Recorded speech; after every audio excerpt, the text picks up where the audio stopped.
যাবে না। ভাইরা যারা আছে একটু বসে যান, একটু বসে যান, দাঁড়িয়ে থাকবেন না। আপনি দাঁড়িয়ে আছেন, আমার পায়ে দেখা হচ্ছে, একটু বসলে ভালো হয়, একটু বসে যান। আর আপনাদের জালসা করেছেন তো মেলা তলা করে বসে আছেন, জালসা তলায় লোক থাকবে কোথায়? ক্যাংরার চেঙ্গিগুলো যে ছুটতে মারছে মেলা তলায়। ভালো কাজ করেছেন, ওই কাজটা ভালো হয় নাই।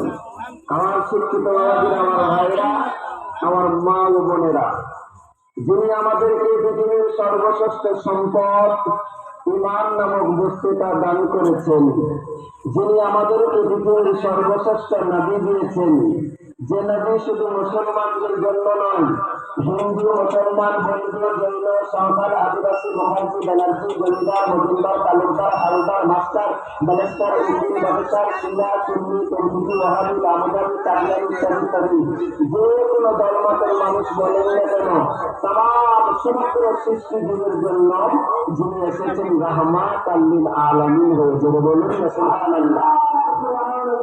যিনি আমাদেরকে পৃথিবীর সর্বশ্রেষ্ঠ কিতাব দিয়েছেন, যিনি আমাদেরকে পৃথিবীর সর্বশ্রেষ্ঠ ধর্মে পাঠিয়েছেন, কবরের আগুন থেকে আর জাহান্নামের আগুন থেকে বাঁচার জন্য যিনি সারাটা জীবন সময় দিয়েছেন, এইরকম দয়ালু দাতা তিনি হলেন আল্লাহ।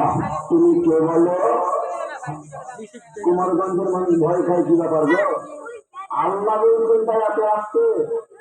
সরকার যদি এরকম আর কবচর চলে তো ভয়ে নিজের নামটাও বলবে না, আমি মুসলমান।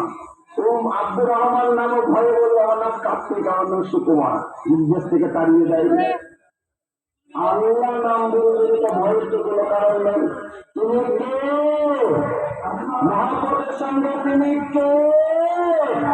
আল্লাহ, যিনি কাল ছিলেন, আজ আছেন আর আগামীতেও থাকবেন, যার কোষাগারে, যার ভান্ডারে, যার রাজত্বে, যার দরবারে কখনো কোন সময় কোন জিনিসের টান পড়েনি, আজও পড়ছে না, আর আগামীতেও এত বড়